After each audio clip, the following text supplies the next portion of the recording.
Okay, so I'm getting a little bit of a late start. My apologies for that. So, yeah, I think that's working out well. All right. Busy day at work. Moving fast, moving fast. Okay. All right, so just going to give a little bit of time.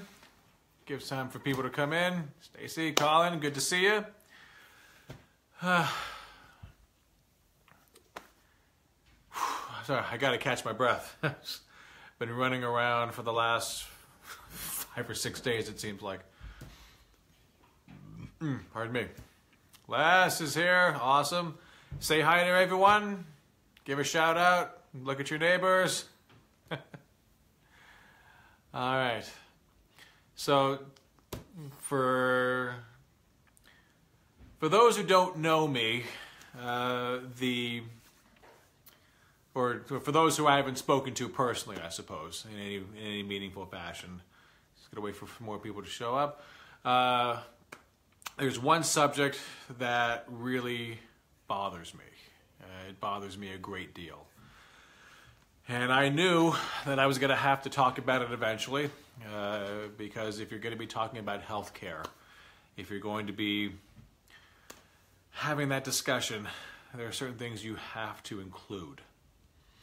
One of the things I've always said, if you want to talk about healthcare, you can't talk about healthcare, its cost, its implications, who has it, who doesn't. You can't talk about it without talking about food, without talking about education, and without what we're going to talk about tonight. Tonight we're talking about poverty. And with that in mind, I have to beg you all just one moment. I left something. You're probably not being able to hear me very well. Just give me one moment.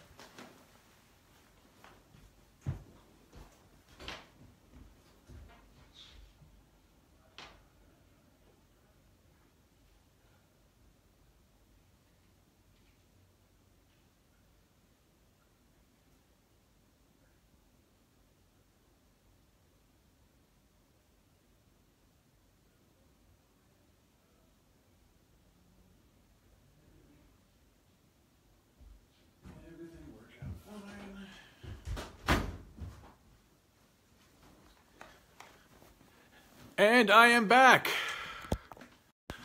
Very sorry about that. I realized that the audio was so much better when I actually used the headphones.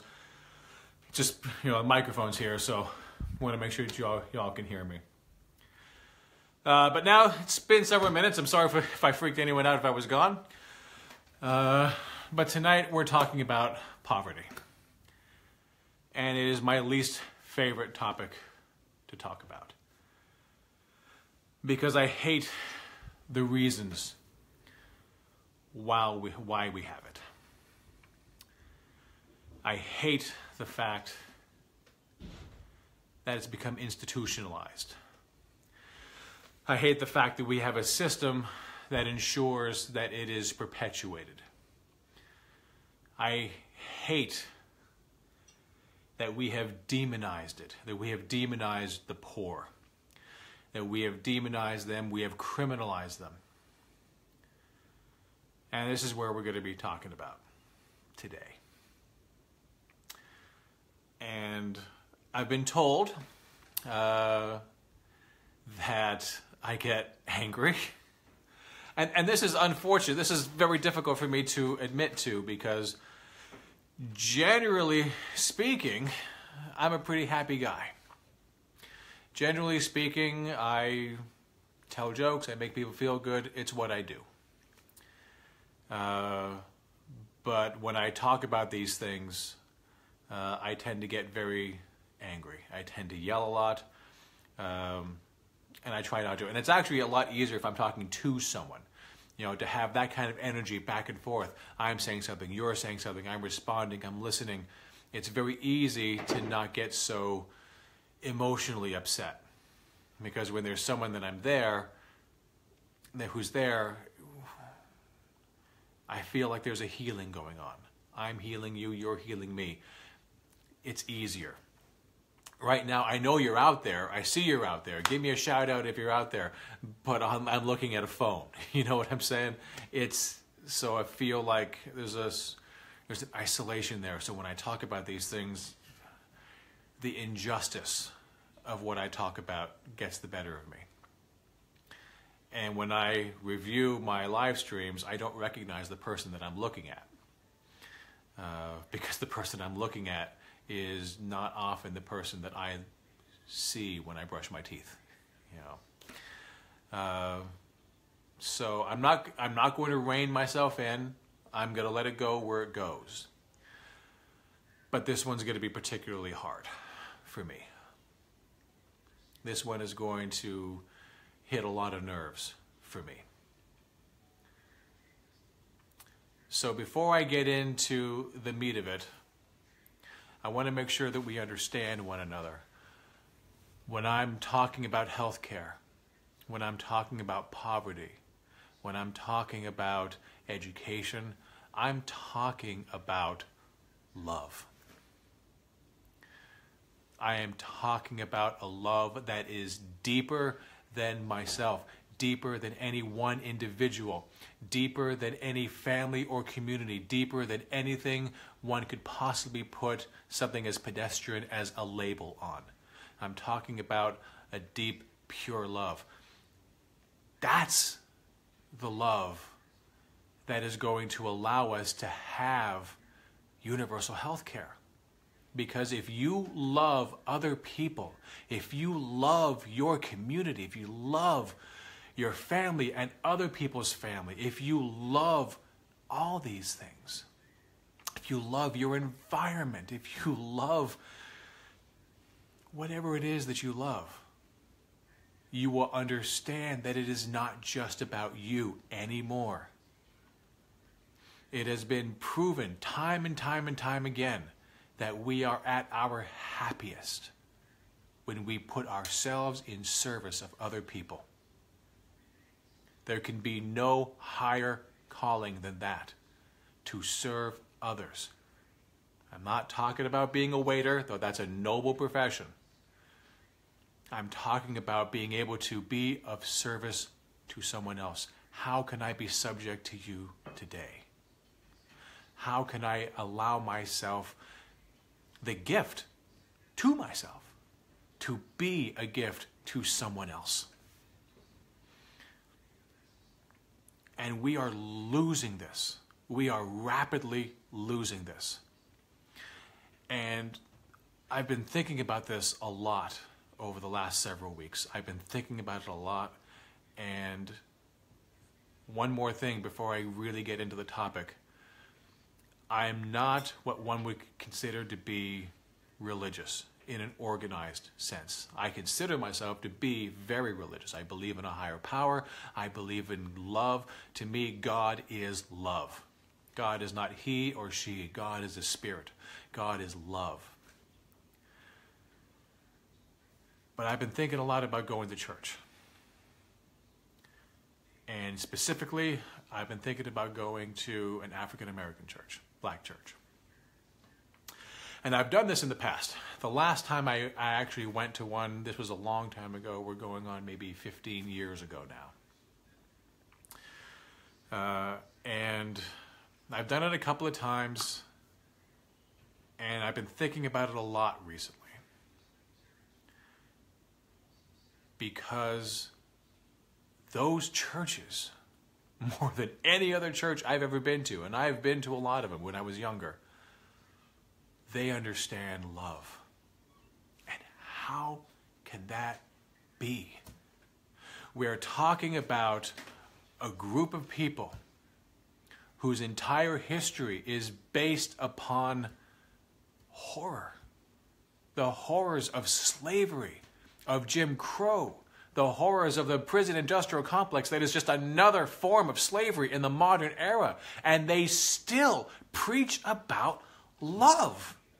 They still talk about family and community, and they get up and they sing and they dance. How do you do that?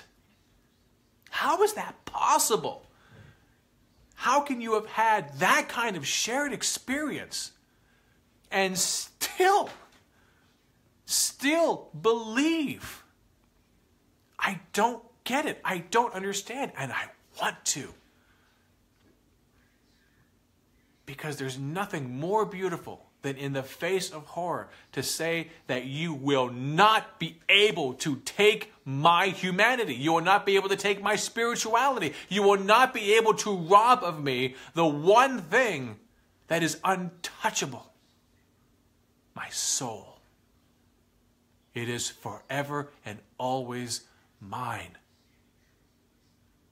And I can choose to bury it, or I can choose to let it shine, and I can choose to spread that everywhere.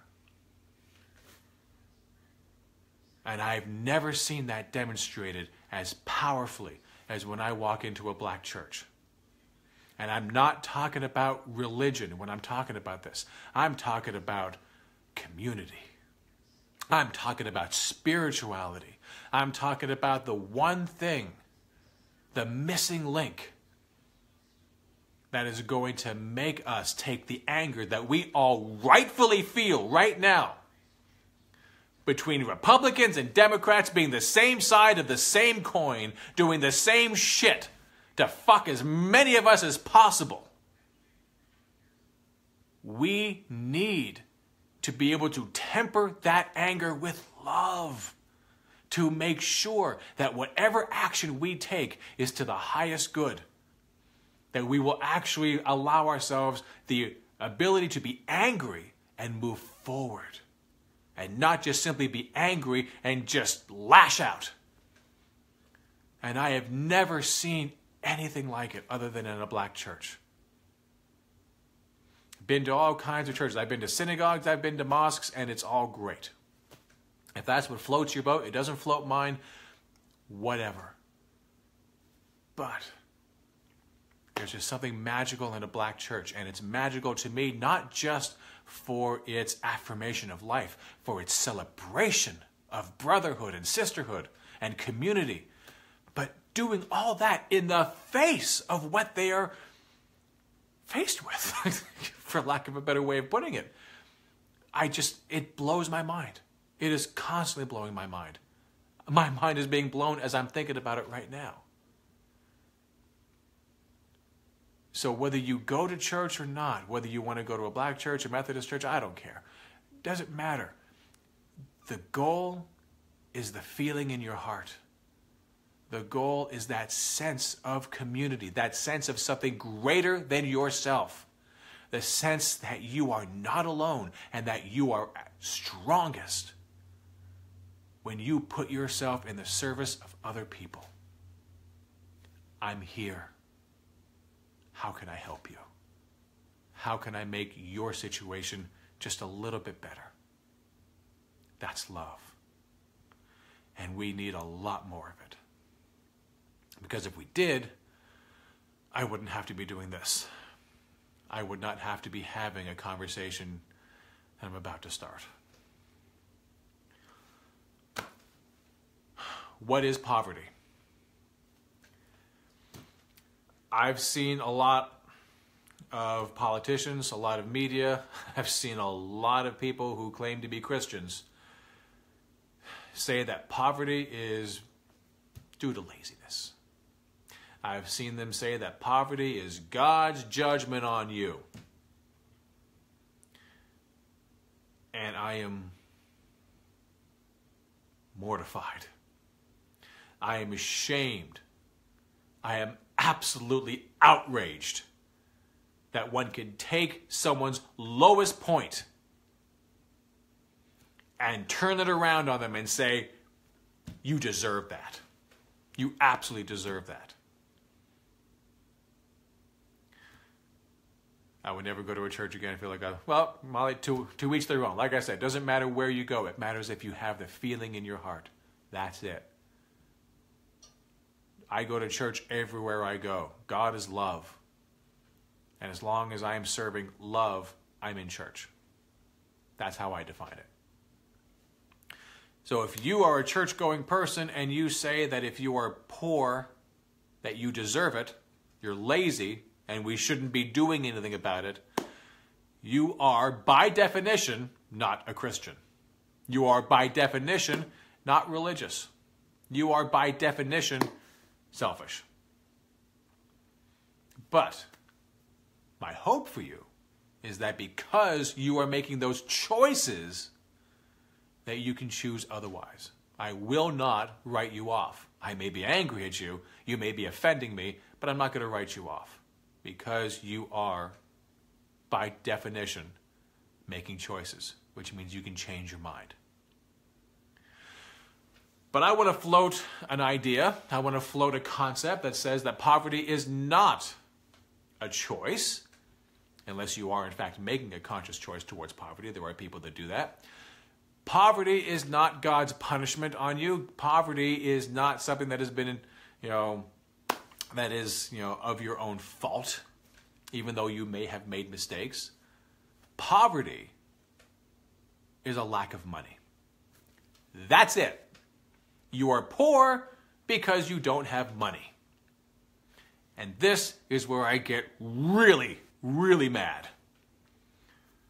Because we are in a system that demands there be poor people. We are in a system that demands that we have a permanent class of poor people, that we have permanent poverty with a large section of people. And I'm about to get even madder now because that permanent class was always people of color. Yes, you had white people that were poor, but the permanent class of poverty was always people of color. And it was by design. It was racist. It was designed to make us scared. We were able to allow that system to happen because we were always under threat. We were always told, hey, it may be shitty for you, but at least you're not black. So consider yourself lucky. And we fucking did consider ourselves lucky. To me, that is brainwashing. That is disgusting. But it's what we knew. And it's time for people to understand differently. It is time for people to understand that we are one united people. There is no palpable difference. Black, white, yellow, brown, I don't care. You are my brother. You are my sister. And I have been a shitty brother. Because I have known these things. And I have done nothing. I have known these things to be true. And I didn't speak out. And there's a lot of people out there like me. There is a lot of people out there like me. And we have to come out now. We have to do it now. Because I have been the beneficiary of Native American genocide. I have been the beneficiary of slavery and Jim Crow. I have been the beneficiary of the subjugation of women.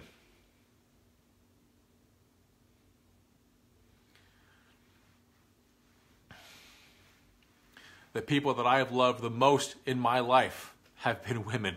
My mother, my sisters, my wife, my daughter. They're not the only people I love, but I love them.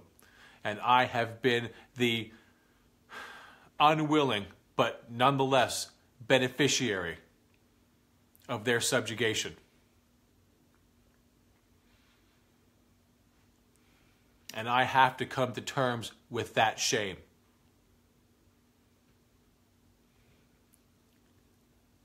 And I will.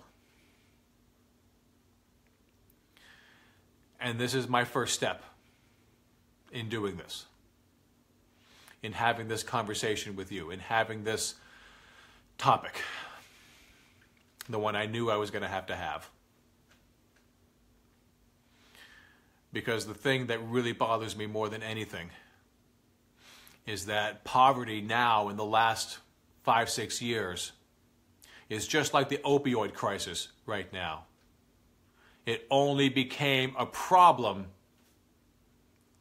when white people were being affected. When it was crack cocaine and African Americans were going to prison in droves, well, that's a criminal justice issue, isn't it? Got to get more cops on the scene. Got to make sure that we round up more people. We got to make sure that we have private prisons. Private prisons! Are you fucking out of your mind? Private prisons. Just chalk that into another corner of things that should never be for profit. Incarceration. Anything that is for profit is guaranteed to increase demand. They'll find a way to increase demand. To say that you want to have for-profit prisons is to say that you want to have more people in prison. By design. That is the definition of for-profit prisons.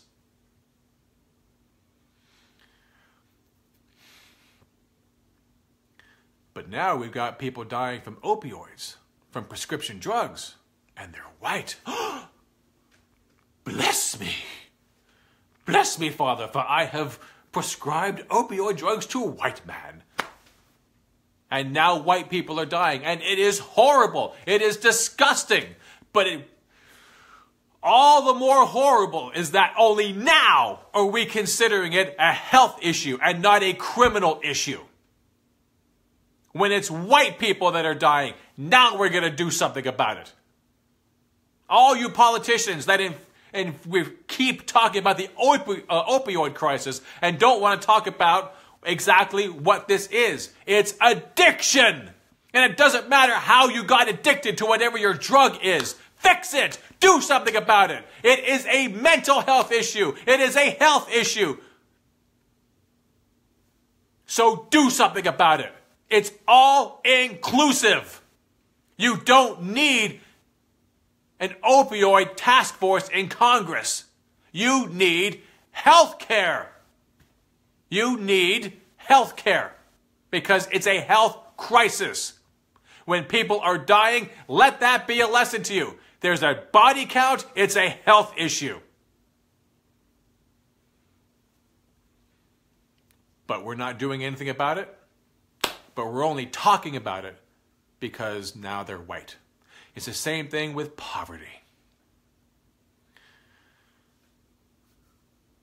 When we had a permanent class of poor people, and they were dominantly people of color, Native Americans, African Americans, Latino Americans, we were quite content to let that happen.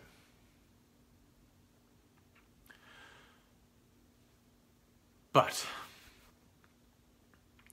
when the capitalist class, when the oligarchs, when they started realizing that, hey, we can actually make even more money. And then they started going after the middle class. Then they started going after white people. And once white people started losing their homes, once white people started losing their jobs, once white people who were previously in the middle class started falling down into poverty, well, now we got a problem. Only now do we have a problem. If it was the other, that's not a problem. But it's white people now, so now we got to do something about it. All you people in Washington, fuck you. Where the hell were you 10 years ago? 20 years ago, 30, 40. Burying your heads in the sand. Telling us how the unemployment rate is 4.1. It is not 4.1. Let me tell you how this started happening. First, we actually started to have our wages rise with GDP. Starting in the 50s and 60s and 70s, as GDP rose, so did our wages. And by our, I mean white people. People of color never really shared in that success. We'll get to that in a minute. Because when we fix this system, we're fixing it for everyone. And the only way that's going to happen is if we demand that no one be left behind. We have to keep them accountable. If all the fixes I'm going to be putting out here are not applied across the board, then we are failures. We do not leave our brothers and sisters behind ever again. We all get saved or none of us get saved. And I say that with the confidence that everyone will get saved because we can. There's no reason why we can't. We'll get to that in a minute. So wages are rising. As GDP rises, so do our wages. And business, although it's doing well, realizes it can do so much better.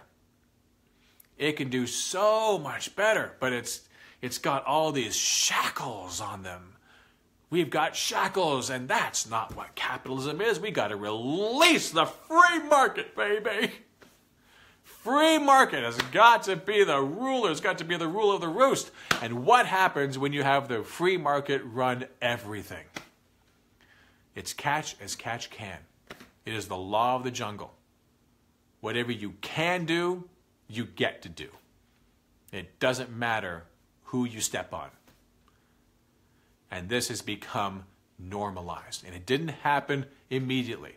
If we had gone this steady stream of wages rising along with GDP and they just came down with a chopping block and suddenly we're where we are now, we'd never have been able to allow that to happen. They would have been stopped cold.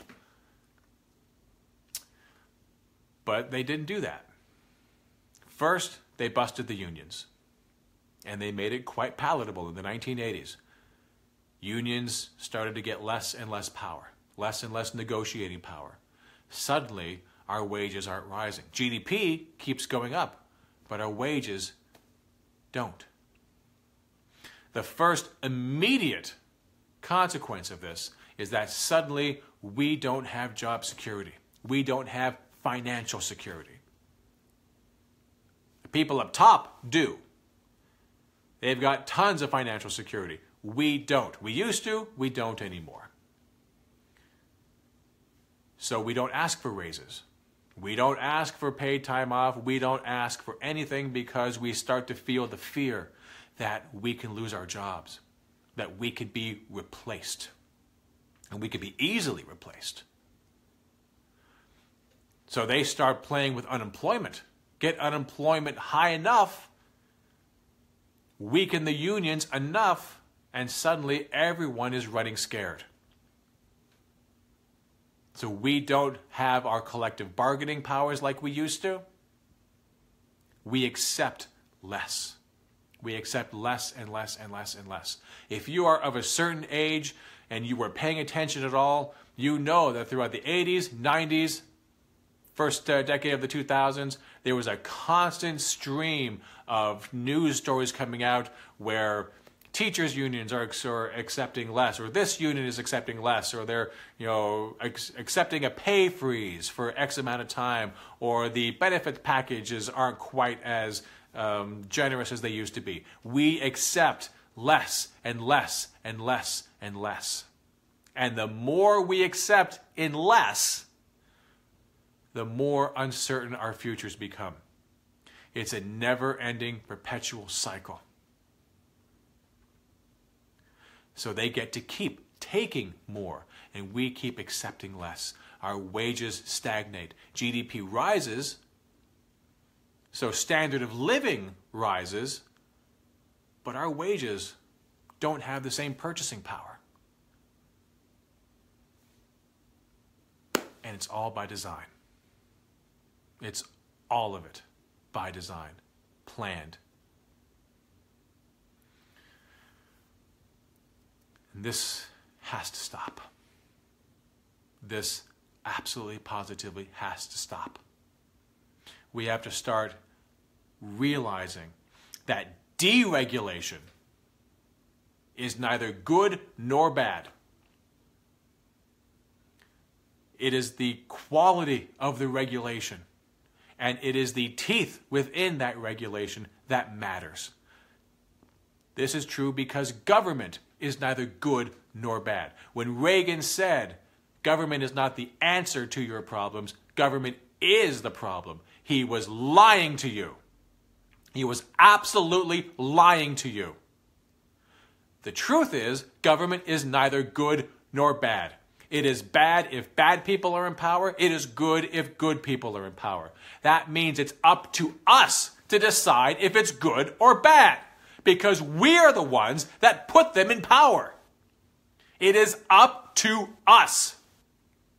We have to stop burying our head in the sand. Pardon me. We have to stop accepting less. We have to stop talking ourselves out of our own power. We have to stop admitting to ourselves the lie that we can't do anything.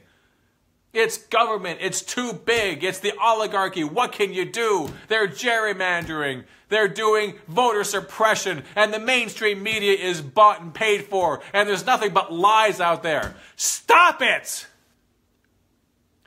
Stop telling yourselves these things. Because even if there is so much as a kernel of truth in any of it, and there is,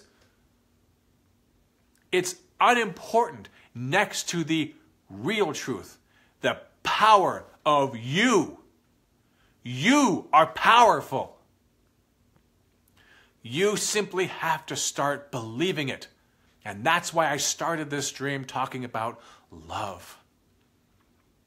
There is nothing more powerful than love. There is nothing more powerful than an individual in love working towards a goal.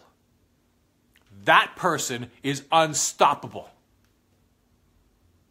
Now imagine if that person had a couple 100 million friends who also believed in love, who also believed that they had the power to affect change. It wouldn't matter about gerrymandering. It wouldn't matter about Russian interference. It wouldn't matter about the voter suppression, because they can't suppress everyone. We have the numbers. We are the answer to all of our problems. But we have to start recognizing that truth. It is us. Yes, it matters what we do. Absolutely it matters. We have to take action. We have to make phone calls. We have to make live streams. We have to be able to talk to our neighbors, our friends, our enemies. We don't have enemies. We have to stop it with that. We may have opposition. We may have people we don't understand. But we have to be able to talk to people. Not talking to people is one of the primary reasons why we're here right now. So we have to talk. We have to wake people up. We have to convince them that they are powerful. We have to convince them that they have a voice that they can share, whether it be with a pen or with their mouths. It doesn't matter. They have to be able to be seen. They have to make sure that the oligarchs see them. The oligarchs have to see all of us. That's the solution.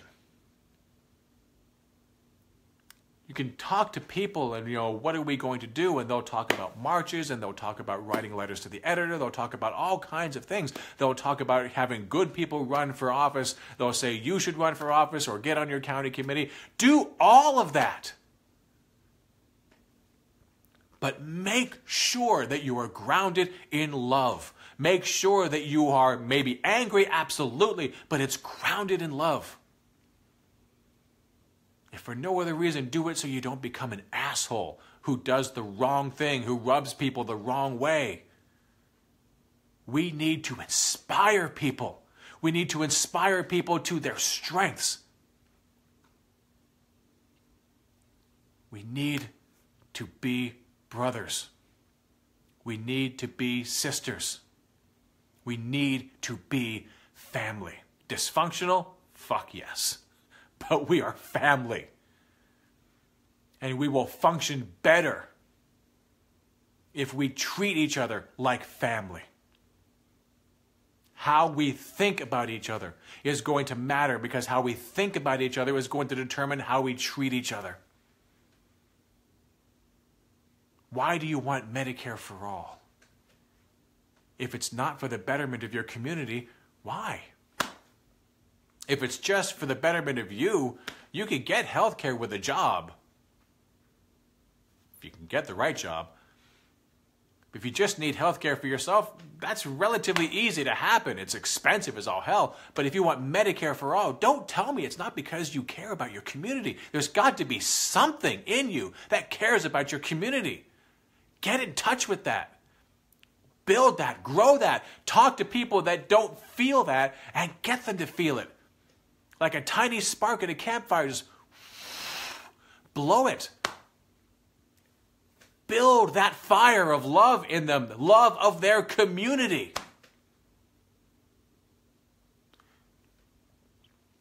So just to continue the conversation about how we got here, our wages have been stagnant. And that is not just the beginning of it, because in addition to wages being stagnant,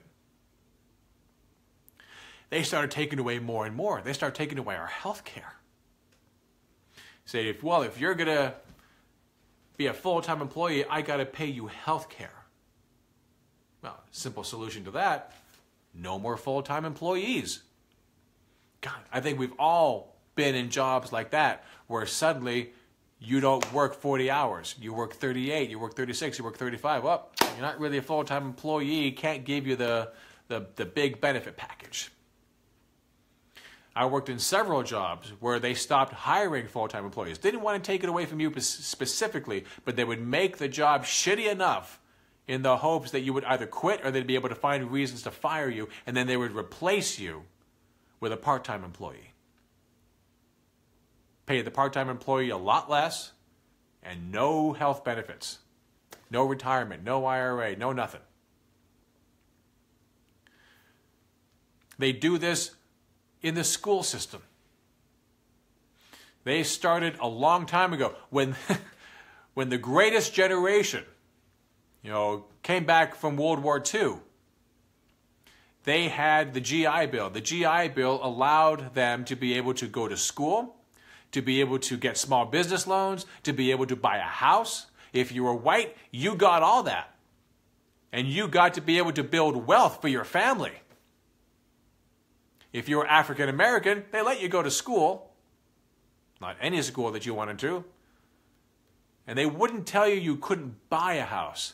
But the policies around this country with red line districts, within this border area, we don't sell to black folks. It denied them the American dream, which we all know is the American nightmare. Poverty built into it. You went and you bled for your country, and you had promises made. And it's not the first promise that was ever broken to people of color. But poverty was built into their promise when they came back. Got you a little bit, took the most important part. Because what the good is the education if you're going to be denied employment because of this color of your skin? What good is that education if you're not going to be able to turn that into a home?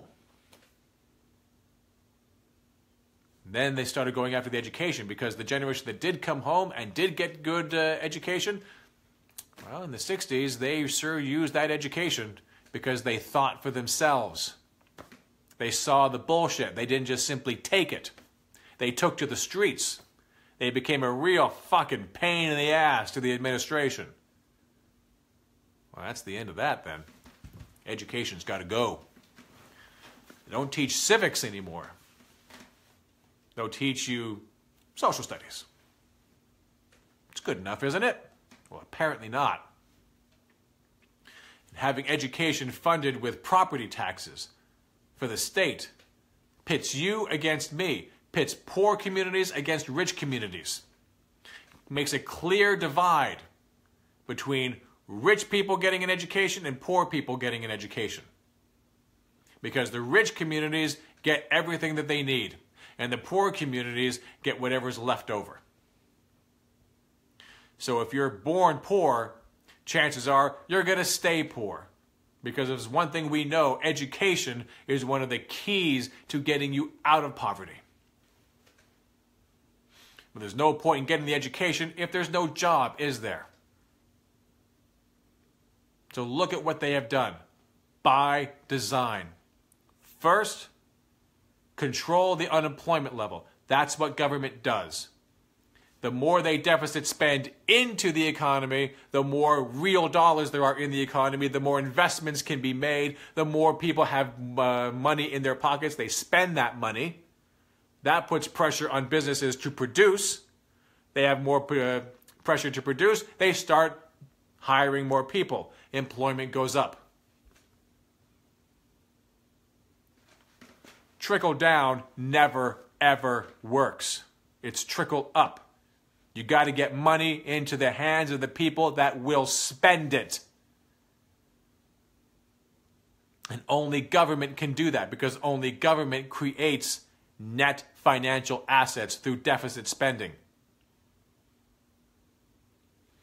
But they don't want to do that, because they don't work for you and me. They work for the banks. They work for the oligarchs. So what have they done? They stagnate our wages. Full-time employees become part-time employees. They take away our health care. They get us desperate. They get us destitute. And then in the 80s, oh man, they started coming for our homes. Yeah. I don't know how many people out there are old enough to remember all the different ads that came on in the early to mid-1980s. Talking about how you could refinance your mortgage. You could refinance your mortgage, take out a second mortgage. You got those medical expenses. You want to take that vacation. You want to be able to buy a new car. Refinance your home. Redo your mortgage. Get a second mortgage. It's not a problem. Everyone's doing it now.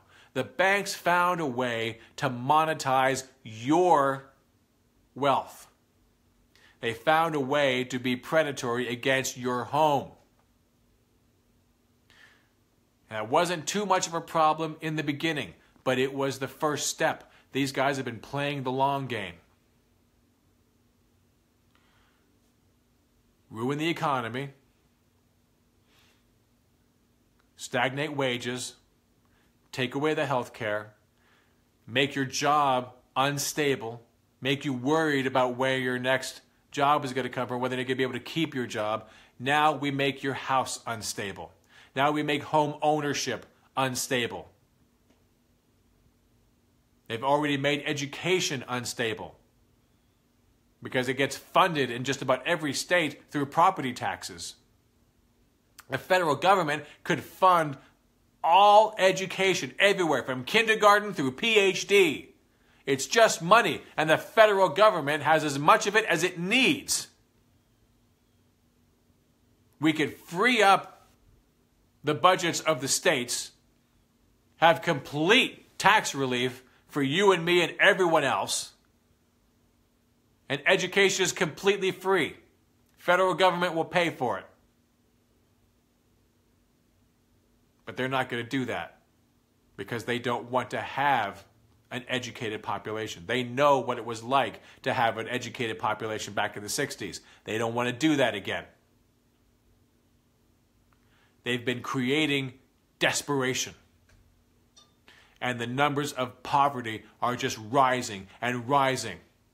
Food is difficult to come by in tens of millions of bellies of children.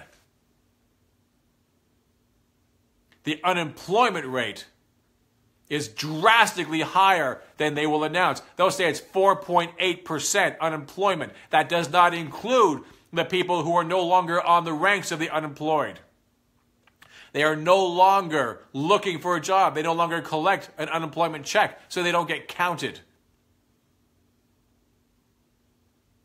It doesn't include the underemployed, the part-time employee. It doesn't include the stagnant low wages.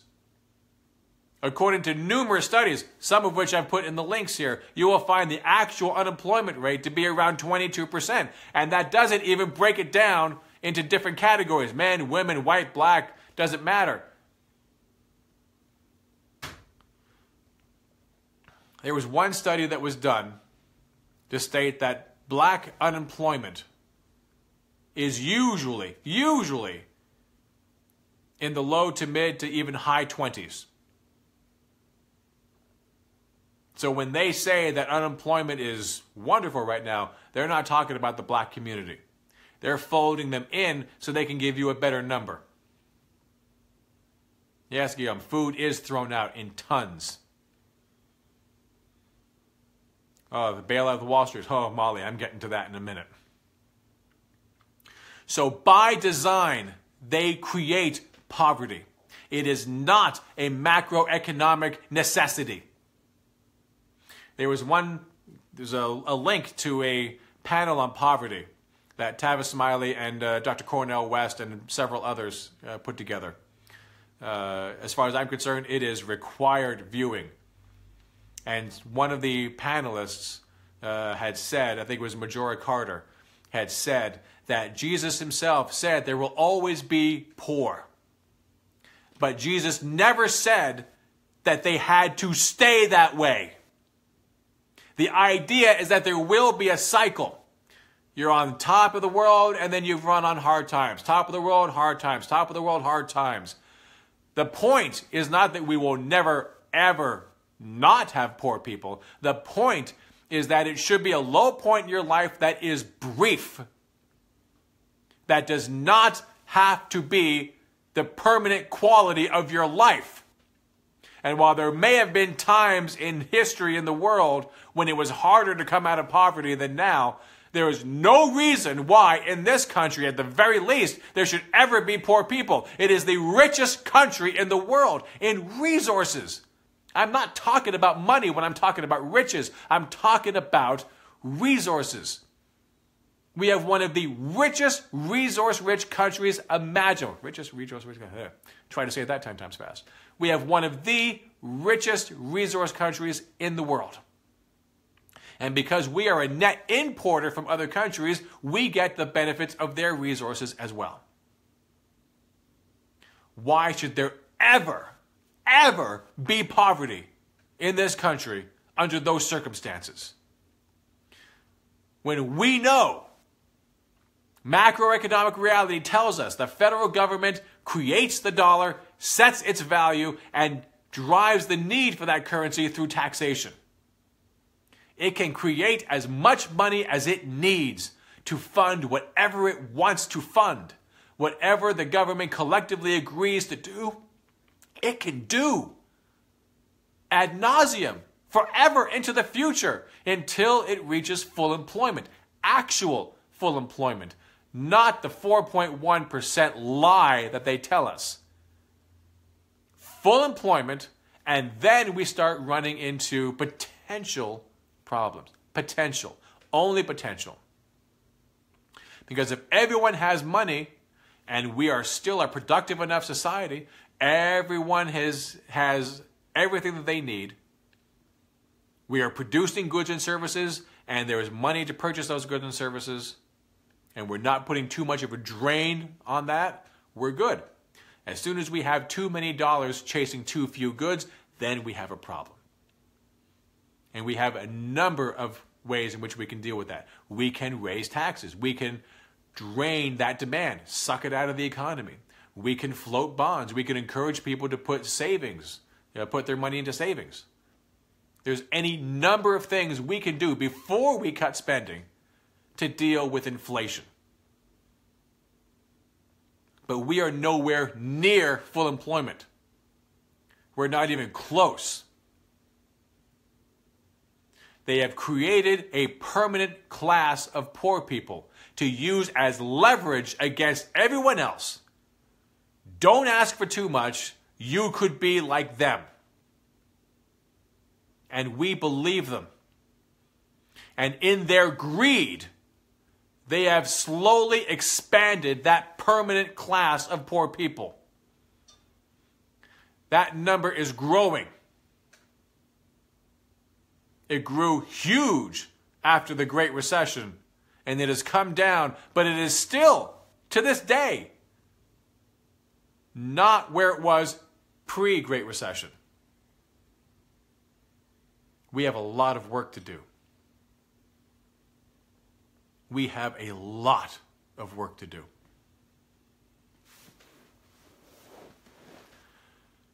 And for me, the first thing to do is to say I'm sorry. I'm sorry I was asleep at the wheel. I am sorry that I didn't do anything that I could have done.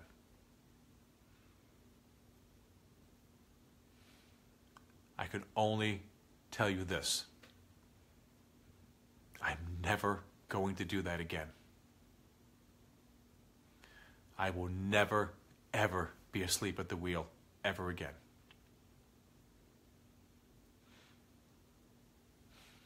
For all the people that I know, I'm sorry. And for all the people that I don't know, the tens of millions, the hundreds of millions, I'm sorry. But I'm awake now. And I implore you, wake up as many people as you can. Use love. There's nothing better than that. There is nothing better. It's not about making up for what we have done wrong. There's no way we could. How could we ever possibly make up to a Native American the rape of their culture? And I mean that word in every disgusting sense of the word. How can you make that up? You can't. But we can move forward with humility. And we can't do that until we own up to what we've done. It's extremely important. We can't sweep it under the rug. We have to talk about it. It has to come to the light of day.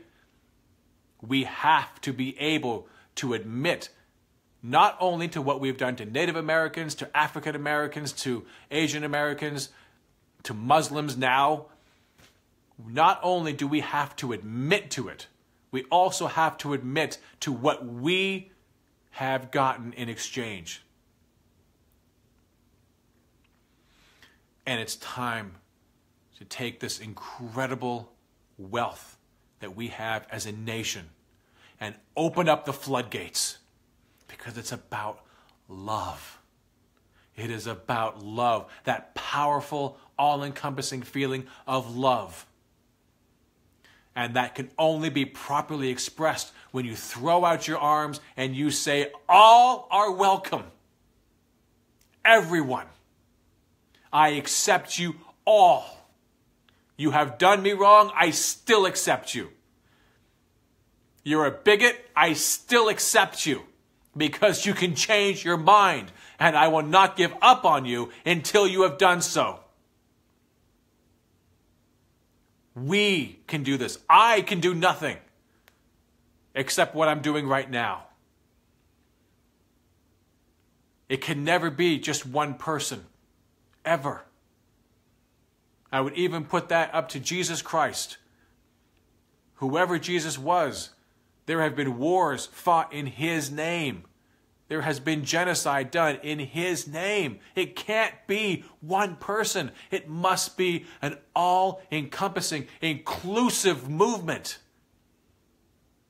It must be all of us, united together, working towards the most beautiful of common causes. The uplifting of all souls, of everyone, because we can do it. The federal government is an instrument of fill in the blank. The way it is right now, with Donald Trump at the head and the GOP and the Dems doing what they're doing, it is an instrument of absolute god-awful destruction. And who's to blame for that?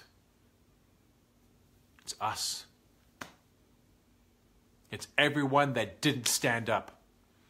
To all of you who are fighting the good fight for the last 40 years, you were outnumbered, you were outclassed. I am embarrassed. And I humbly throw myself at your mercy, but I'm here now. I'm not here saying that like I'm going to save anyone. I can't even save myself. But together, we can do this. To African Americans everywhere, to Native Americans, to women,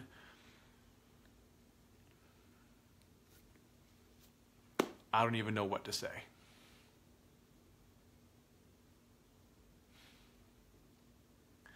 To Native Americans, I say Mitakuyasin.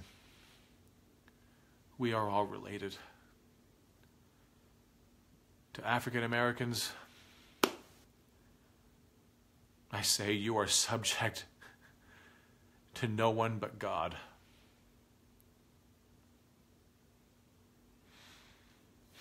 To Latinos everywhere, you are our brothers and sisters. You are not second-class citizens. You are not illegal. You are family. To Muslims the world over, you are family. To Christians and Jews, you're family. We are all one large, fucked up family. And I apologize deeply that I have been a bad son and a bad brother. And I have not actively embraced you. Even though my heart was always open, my actions are the only things that mattered. Even though I never raised my hand in anger against any of you, I did not stop those that did.